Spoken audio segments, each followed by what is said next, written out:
Hi everyone, welcome to our Vcinity and NVIDIA webinar, Conquering Data Locality for Superior AI Outcomes. My name is Lisa Ralph. I'm leading marketing over here at Vcinity. I get the esteemed position as webinar host for today. So we are thrilled that you guys are joining us. It should be a great conversation, one where we'll be privy to some insights on what's behind kind of the explosive growth in data, the expansion of data types, compute capacity, and how we really thread this all together to create faster, more accurate AI outcomes and insights.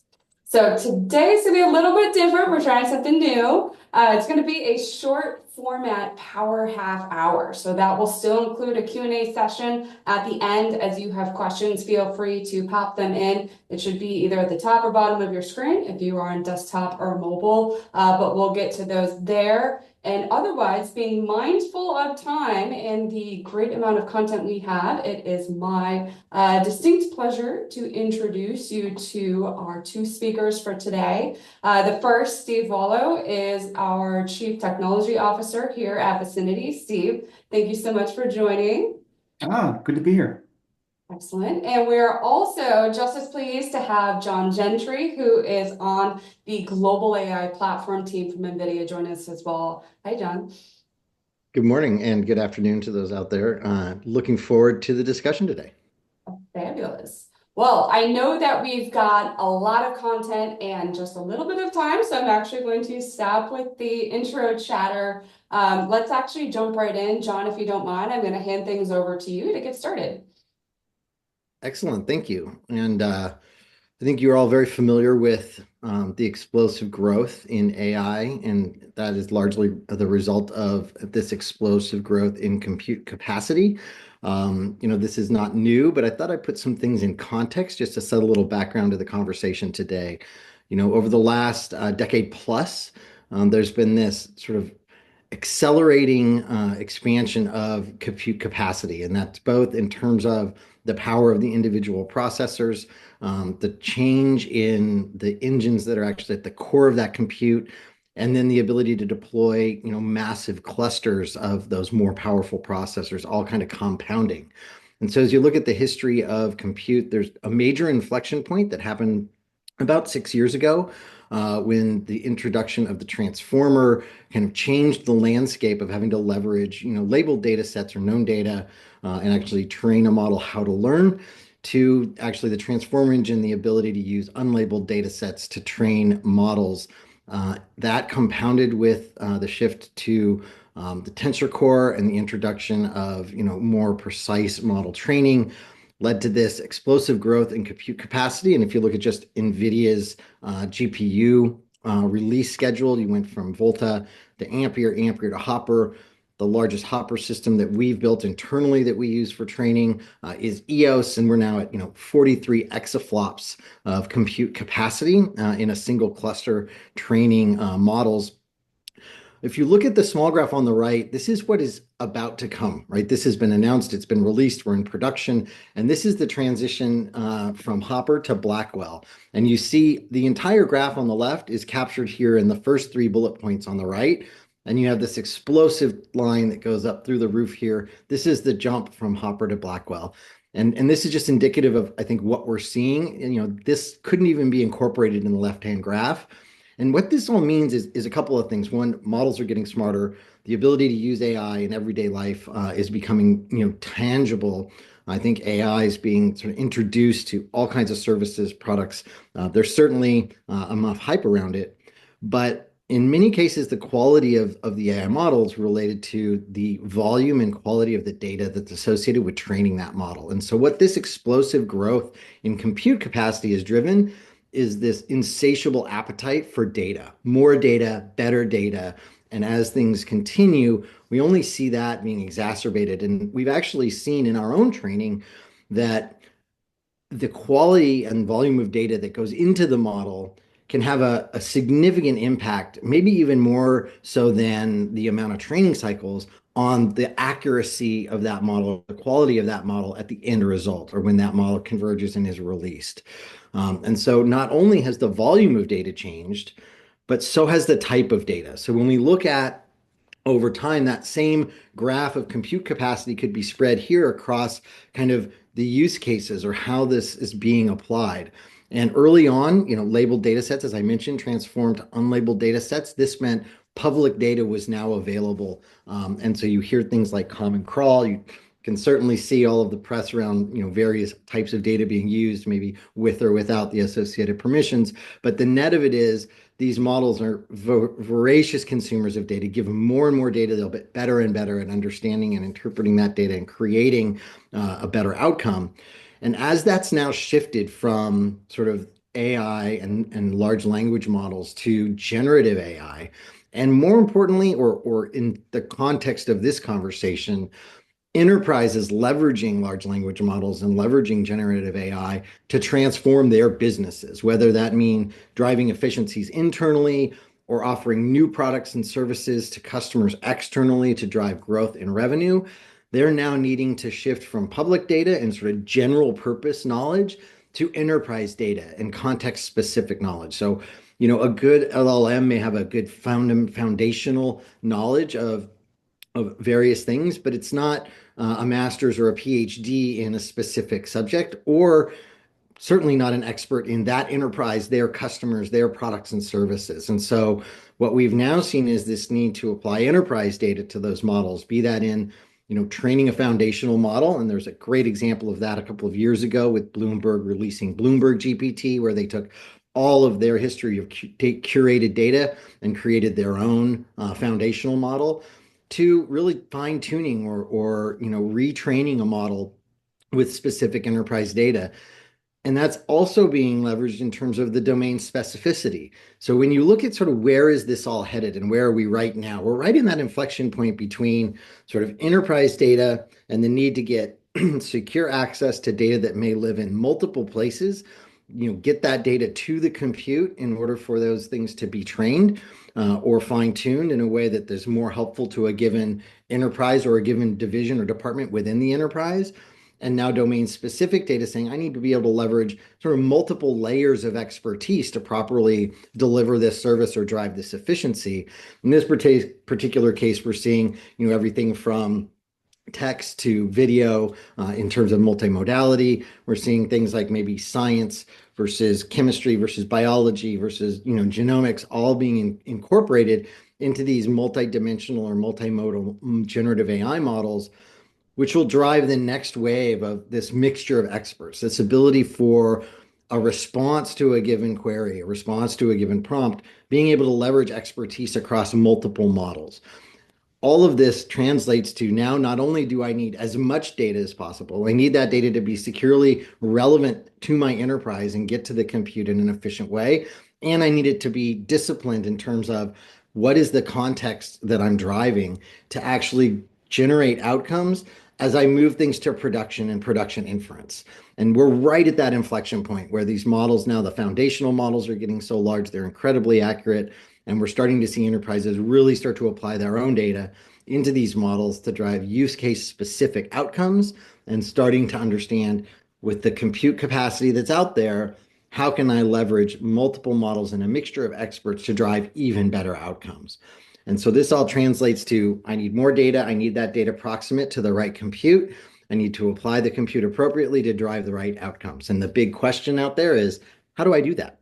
Right? How do I effectively do that and balance what I like to call compute affinity, the right compute capability, with the data gravity associated with a large data set on prem or data generated in the cloud, the need to then distribute models and have them proximate or geolocal to the application or the end user. And so this sets up a great partnership with a company that's an expert in that actual data movement, and that is Vcinity. So I'll hand it over to Steve to talk a little bit about, what they see in terms of those specific data challenges. Sure. Thanks, John. That's interesting. It's like the slide you had with the little exponential graph on the compute thing. It's like we went from a horse to a Model T to a Ferrari in the same amount of time. It's impressive. But you're actually right, right? Just like the horse and the Ferrari, likewise, you need fuel, right? Which is the data part of it. In the past, if you take a look at this slide here, in the past, it was smaller data sets. Time wasn't a variable. If it took you 2 weeks to train an element that took a month to train, that wasn't that big a deal. But as you start to look at today's challenges, right, when you start moving into that enterprise approach to using AI, time becomes a big variable, right? The data sets are getting bigger. I need to, first get it into starting that from a centralized point, right? Where is that centralized point for the cluster, the GPUs? Could be the cloud, could be the core, but fundamentally, I need to move larger data sets faster, right? That's kind of what we're seeing today. That is one of the biggest challenges, and as you regarded, the variety of that is very, very different, right? Tomorrow, what do we see tomorrow? Well, all of a sudden, that need for data, instead of from a centralized component, is now across the enterprise, right? We saw some of the data reports, 75% of the data is being created outside of the core data center, right? So how do I get to all that? How do I reach that? How do I access that information, right, in a way that can complement what you guys are doing on the compute side with not only more data, but the right data, right? And more importantly, the right data at the right time. So, pulling all that together, creating that pipeline is starting to become very, very important. People are now looking not just at the compute, not just at the data, but the entire workflow. And that we call it a continuous pipeline, but the workflow of how do I get information to the right piece? How do I have the agility to use what makes the most sense, whether it's core, cloud, or edge compute against the data wherever in the world that data is being created. So yeah, this is a fundamental problem throughout the industry with the advent of what you guys are doing, but I think the complementary nature of what we bring together is going to change it. So interesting stuff. What do we got next? Oh, It cool. is, it is. And now we bring those two together, right? And I think Yeah. looking at how do these things evolve and where are the breakpoints? It was interesting when we were building out systems like EOS or its predecessor, right? You only had that capacity for compute in one place. So you brought the data to it, right? Now you've got the ability to deploy different levels of compute, different compute capabilities in different locations. And so now it's, do I bring the compute to the data or the data to the compute? It's still largely bring the data to the compute, but it depends on where in this workflow you're actually living. And so I think if we talk through kind of each of these phases from a compute and a data perspective, you can start to really understand some of the challenges I see enterprises facing every day. So you look at the data acquisition phase and data acquisition and data curation. A lot of people might not understand this fully because it's all about the models today, right? And model training is expensive and takes time. But in reality, in terms of project time, in terms of how long does it take from an idea to an outcome, the data acquisition, locating the data, understanding, how I might act on that, gathering it up, and curating it, that could take as much as 70, 80% of total project time just in the data acquisition and data curation pace. And in many cases, that data is living in multiple locations. So maybe it lives on-prem. Maybe it's all the legacy business intelligence data that lives in a legacy sort of BI, big data analytics system that I want to now apply to train a model or fine tune a model or use to understand customer behavior, the history of billing as an example, right? Well, that's all on-prem. I can't move that data off-prem. Or if I'm going to, I have to really think about how I'm going to do that. I don't necessarily want to move it all. So maybe I need to curate it first, create good data sets, and then move the data sets off. So that initial phase, that data prep phase, is all about the right data in the right location, in the right structure. Have I created the right data set? And I think, what we're discovering is that's people are rethinking that whole data strategy approach, right? And some of that data, to your point, maybe I went web cloud native for my application and all the data's being generated out there. All the customer tracking and information's out now outside. I have all my historic billing on-prem, all my customer sort of behavioral data in the cloud. What do I do to create a good data set with that? Well, you got to bring it together, right? Um, Yeah, and, yeah, good point. It's interesting because we had some customers that in the curation phase, they would curate it and filter and do things, unique to that particular data set where that data element resided. And then they evolved into saying, okay, now I have different data sets that are disparate. I'm going to curate them, independently. And what we've been now seeing is they're looking at it more holistically so that, if I look at each little island, I can prioritize what I think is important. But when I look at the entire data set across my enterprise, all of a sudden there's things that are occurring or that we have to filter on that I could never see with the small myopic view. It only appeared when I looked at the entire data set across the enterprise. right? And to your point, stuff is usually not in the right spot where you need it to be to do that, right? So I gotta get access to that. Yeah, good point. And that's, that's changing. The other thing that's changing there is, that's historically a lot of that work's been done on CPU-based compute, right? And to your point, legacy approaches aren't necessarily satisfying the need for good data sets in the Gen AI context. And so some of that's being moved to GPU-based compute through tools like Rapids for data exploration and data discovery, where historically customers would go in and say, I have a hypothesis. I'm going to go see what the data, if the data proves that out or not. In a training or a Gen AI use case, you actually don't want to go in with a hypothesis in a lot of cases. You want to go see, hey, I'm going to go explore my data and I'm going to bring it together and I'm going to see what the data tells me. What are the questions I should be asking, right?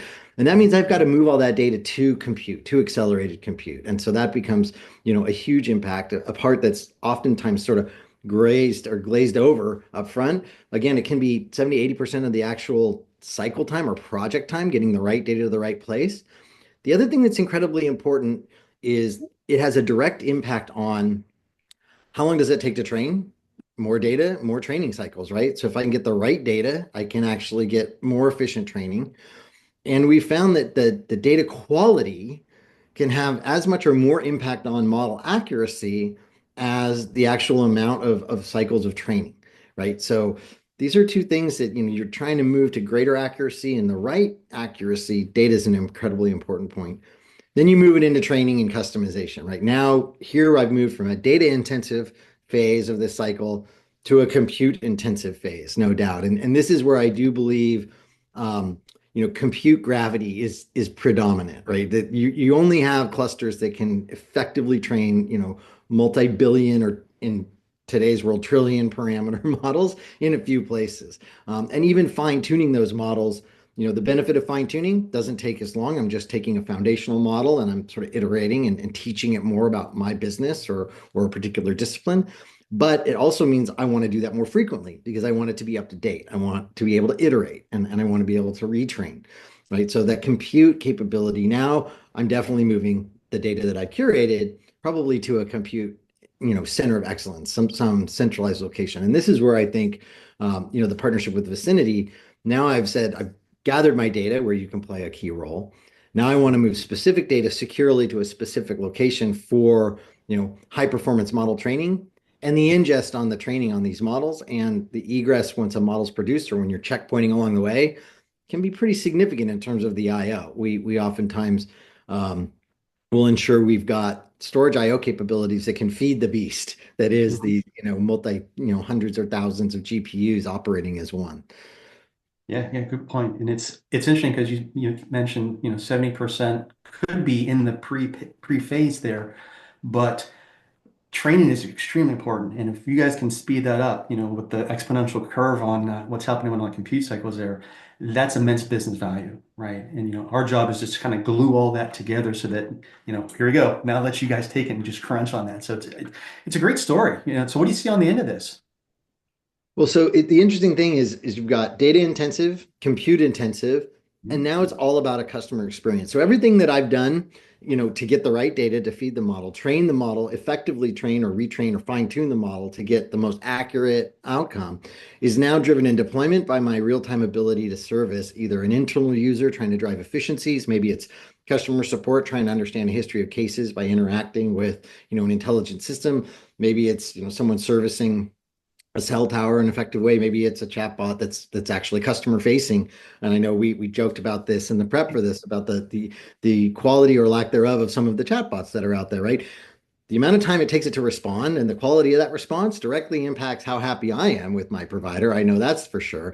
And that last phase there, that inference that's also leveraging real time or retrieval augmented generation, that ability to actually say, I've got a general answer and I'm going to bring some specifics from, document repository to bear. That's now all about throughput and latency. How many sessions can I support and how quickly can I get those answers? And then how accurate are those answers? So again, the ability, now I'm moving models around, right? And now I've moved a lot of data up front. I process a lot of data. Now I'm moving models, but I may also be either moving a RAG repository out there, those documents that are being, searched and retrieved, or I need to provide some high performance capacity, access to a central repository from, the application that's leveraging that inferencing engine. And so we're seeing, all of these things in various phases of maturity, various phases of adoption, but all have different implications. And those implications really are, driven by two axes, the compute and the data, right? And so to your point, one's the engine and the other's the fuel. And it takes both. An old boss of mine used to say that the data is oxygen to the application. If you can't get the data, the application starves, right? Yeah, yeah, 100%. It's interesting, if you think about RAG, the whole thing that Vicinity does is it gives you access, not just fast movement, but the ability to access things in real time.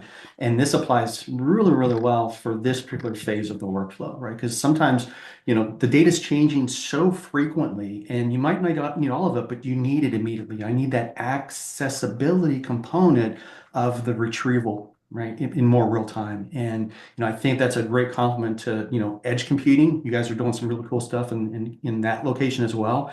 And getting that real-time access across the enterprise is extremely important. If I'm looking for a tank and I see a goldfish, that's a problem. So, that tuning, that customization is extremely important, and timing and time of itself is a huge component of, the operational cost and accuracy of that. So, yeah, good stuff.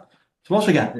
And the predictability of that, right? Yeah, And, yeah, and yeah, so here we are, right, in this new era of data mobility, to your point. And this is all about, we talk a lot about accelerated compute. We are the accelerated compute company. Now it's and now there's a data acceleration component that's critical to both the customer success. yeah, 100%. And if you look at some of these, I'll just highlight one or two of them, right? One of the biggest things we see is that it is now an enterprise problem, right? It's not a cloud problem, it's not a edge problem, it's not a core problem. It's the ability to leverage all those in a unique way that you guys are adding value to, right? Which is really going to change how people use AI for the enterprise, right? I got to be able to reach the have at my disposal in terms of where things are located, whether it's the computer, the data. The other one is, the mobility is it's definitely come along, but we have it here, immediate usability of next gen compute, right? The last thing you want to do is create an AI infrastructure that doesn't support the ability to add in the next generation things, right? We talked about the horse to the Ferrari. Well, what's next? Flying cars. I don't know, right? We'll come up with something, but I want to be able to drop that in there and take advantage of those types of things. And I think this new era of data mobility, as we're calling it, is setting us up for being able to have that agility to put in new components, right? Whatever you guys come up with next. Yeah, and that's highlighted in the use case that we'll talk Mhm. about briefly, right? And it's interesting because I mentioned early on this alignment of compute affinity and data locality. And compute affinity, and a lot of what I'm seeing now means generational affinity by GPU type, right? We've started to iterate so quickly. I think the release cycle is now roughly 12 to 18 months between generations. Customers ask me, well, what do I do with my Hopper infrastructure now that I'm moving to Blackwell? Hey, Hopper is still phenomenal at what it was phenomenal at to begin with, right? You can still very much leverage that maybe for fine tuning or training. And Blackwell maybe is sitting for inferencing or, your mixture of experts. You're training a bunch of individual experts, and then you're going to actually infer on mixture of experts with a Blackwell. So people are starting to think about, what compute type, what GPU generation for the specific task. And a lot of times that means where does that generation live? It might not all live in a data center. So we're seeing customers start to think about this in a hybrid way, right? And truly hybrid, not certain things here, certain things there, but actually I need workflow between here and there. So I've got a corporate data center location. I've got some enterprise data that lives there. Maybe I'm doing data curation on an older gen GPU infrastructure on-prem in my corporate facility. I've built out an AI center of excellence. I've done that with a colo partner as an example because they have the power and the cooling and the connectivity to give me access back to corporate and out to multiple cloud providers because I've got this legacy app that lives in one cloud, right? Or maybe in a couple of clouds. I certainly know customers that are doing data acquisition in one and inferencing in another. I may be moving inferencing out to yet a third cloud and leveraging, edge inferencing at secure sites, right? And it could be multi-vendor. It's almost always multi-cloud, right? And so ability to move data securely between these becomes critical. And obviously, I put bi-directional arrows on this because that's what the customers are asking for. When we start talking to them, a lot of times it's I need to move data from corporate to cloud or from cloud to colo. But within 3 to 6 months, it's, oh, wait a minute. Now I need to move models back out to cloud, or I want to keep the RAG data at corporate and I need to access back to that. Or in fact, what's coming, in my personal opinion, is the cloud inferencing and the edge inferencing is going to generate data that I want to be able to pull back to that core data center or that AI center of excellence for retraining and fine tuning, right? I want to create a closed loop in my AI cycle, right? So, this map is becoming increasingly common in terms of multiple locations for specific sort of phases of that AI pipeline and a need for secure and high performance data access and data mobility between them, right? Sure. Yeah. Yeah. And you mentioned hybrid, right? In the past, people would say, well, I can move my application around, that kind of stuff. That's hybrid. Well, kind of, right? You still have to have the data kind of follow like a little puppy. So now that we can access this stuff where you're not going to get locked into a resource because the data happen to be sitting there because you don't know, to your point. I could be doing these things and all of a sudden there'll be a whole different way that I can look at my information and use my information from the resources that I have, right? Which I might not have thought about when I designed the thing, right? So, having that agility to move and develop and mature through the workflow as things change, that's extremely powerful, right? And it's a good compliment I think both of us do here. And I think it's an important aspect of the Mhm. Vicinity capabilities are independent of those locations, Mhm. the maybe storage provider that exists in those locations, right? This is Sure. all about the data mobility. It's not about the data storage or the compute. It's about getting access to and creating consistency in the data movement, which means I can now leverage a legacy and multi-vendor infrastructure that exists for me. And I can still apply sort of a similar approach to this in terms of the ability to move data around. Sure. Yeah. Yeah. So I see Lisa's joined us here, so we'll also I get close. my ominous presence is is the kind Well, we can, reminder to wrap it up, maybe, and we'll move over to one or two questions. You guys have any? I know I'm abruptly jumping in. I think this is a great slide to take questions on and just let this soak in, right? This is Mhm. the payoff, right? And would love to hear thoughts on the conversation. If anyone out there in the audience has specific questions or more generally any points to make. Perfect. Sounds good. So, as John just mentioned, if you want to pop in any questions, we will probably get to one or two of those. If you have them later, feel free to reach out to your Vicinity rep, NVIDIA rep, or I will be emailing you with recordings. So that will work just as well. But let me take a look real quick. So the first one, and this actually kind of points to what you guys were just talking about. A lot of AI deployments right now are centralized. Why is it important for a practitioner or an organization to even be thinking about solutions like these at this point? Good, John. I'll speak to it from at least my experience. While the AI compute may be centralized, and what I've found is that it may or may not be centralized in the same locality as the data that's needed to train it, to fuel it, right? And so, in a lot of cases, yeah, they've chosen to maybe build out an AI center of excellence at corporate or in a colo, but they've got data being generated by a web app. They've got data that lives in a legacy system. Maybe they've got distributed locations across their enterprise that they need to then consolidate that data from. So I think data is always going to play into this in terms of how do I get the most amount of data and the right data to the right place for that compute, and that's pre-inference where now I've got to move models around to where does my application live, where does the end user live, right? And then how do I bring that data back? So I think it's evolving, but from what I'm seeing, very rarely does all the data I need live at the same place I was able to deploy my compute.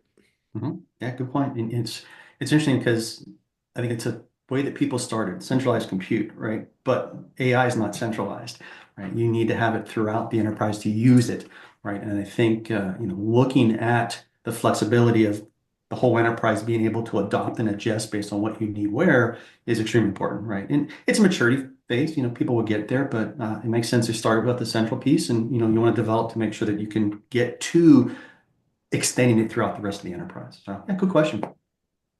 Cool. And one more. I tried to do a power half hour and I'm going to fail. But one more. So we're seeing that with this transition to accelerated computing, a lot of that is driven by looking for greater efficiency, better utilization of not only your resources, but cost, because we all know that any sort of data intensive workload takes a lot of power, a lot of time, a lot of resources. How can these solutions help manage some of those efficiency or energy type of considerations?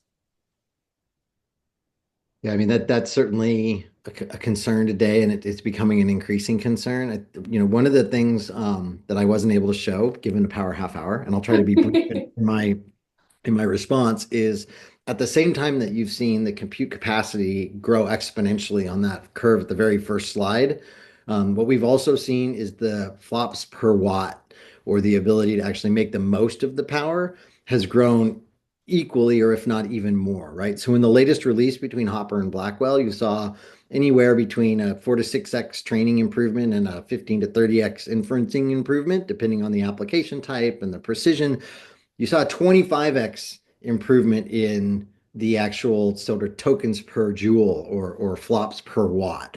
So it's something that NVIDIA is very conscious of and very much driving, is even though we're driving power, compute capacity, how do we do that more efficiently in terms of the power required for each flop of compute, right? Because that is a constrained resource, and there's no stopping the demand for more compute. So how do we make that compute ever more efficient? The other way, absolutely related to what Steve and Vicinity's been talking about, right? Which is, if the place I can get the most efficient power is somewhere I've never thought about building a data center before. We've got colo providers popping up in like Oklahoma, right? Where, there weren't data center providers before, right? How do I get my data to that data center provider where I've got efficient access to power, space, and cooling? So I think, if anything, the need to drive efficiencies on the resourcing is going to drive even more requirement for better geolocality, ability to move data to compute where that compute lives. Sure, yeah. As long as there's a small little nuclear reactor by each data center, we're good, right? Or a big waterfall, Guys. or a lot of geothermal.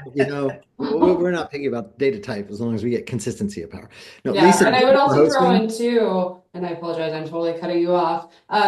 Steve, what we've seen from Vicinity as well is it's not necessarily a power requirement, but it helps build into the overarching what's your total cost of ownership for these type of models, is if you are using solutions like these where you can actually keep data in some places, you're not actually paying for storage or for additional copies, you are not paying for the power to keep those data centers on. So there's a lot of different ways that I think you can kind of chip away at the overall efficiency, so you are really maximizing the infrastructure that you have. Yeah, good point. Good point. You're going to have to answer the questions from now on. This is awesome. Okay. Well, we are a little bit over. We were pretty close. So it's the power half hour plus 3. So I'm going to try to be mindful and respectful of everyone's schedules. So thank you guys so much for hopping on. John, Steve, thank you both so much for your time, your insights, really how we're blending a lot of what we're seeing in the market with the explosion of data, the data types, the acceleration of compute, and how we really meld those capabilities together to drive the right AI workloads, the right outcomes. So thank you both for carving out time in your schedule. Thanks for having me today. It was a great conversation as always, Steve, and I look forward to seeing you in the field. Awesome. Great. And for everyone on the line as well, thanks for hanging out for a couple extra minutes. We really appreciate your time too. This is obviously an incredibly interesting topic. I know we didn't address all the questions today. We'll be reaching out with a recording of the session. If you have more, reach out. We'd be happy to have further conversations. So with that, we're going to call it a wrap. Thank you again, all. Watch out again for the recording, and we look forward to talking to you again in the future. Thank you.